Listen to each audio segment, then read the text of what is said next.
There are two uses for semicolons.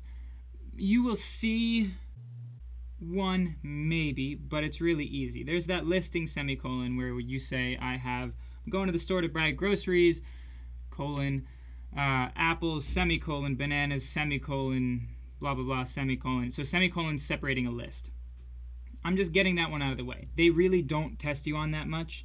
If they do, it's very obvious. You just have a bunch of semicolons separating items in a list. Don't worry about it. It'll jump out at you. The second one, which is way more important, which is tested way more often, is separating two independent clauses. So we're not going to go over what independent clauses are today, but we're going to talk about, I'm going to abbreviate this, IC, semicolon, IC. Aside from the listing semicolons, this is the only use of colons on either test that they will test you on.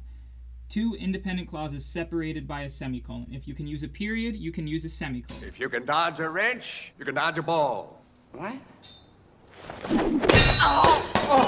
If you can use a period, you can use a semicolon. That is why this should be the easiest punctuation on the test. If you can identify independent clauses, you can answer whether or not you're allowed to use a semicolon.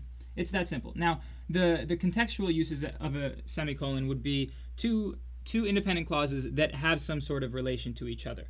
If we have the sentence, I like milk, which is a dirty lie, and Brendan is small.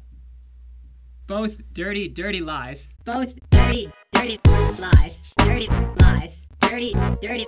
Both dirty, dirty lies. Dirty lies. Dirty, dirty lies. They're totally unrelated.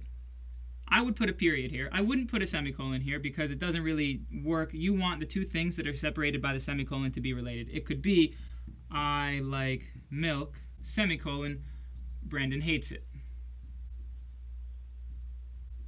Two independent clauses separated by a semicolon, and they are related. They're related ideas, so you can use a semicolon. They will not test you on whether or not you should use it in this context so much. It's more, do you have two independent clauses? That's why it's so easy. That's why my recommendation, and it's a good one, so do it, is if you see a semicolon or a colon, once we get to it, in answer choices, and it's not in all of them, check independent clauses. This is the only use, unless it's those listing ones, which are easy.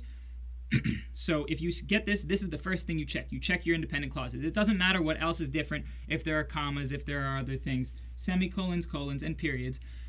Check independent clauses immediately. Hello, thank you for watching. We hope you learned something. For more tutoring or to have any of your SAT and ACT questions answered, check us out on Twitch.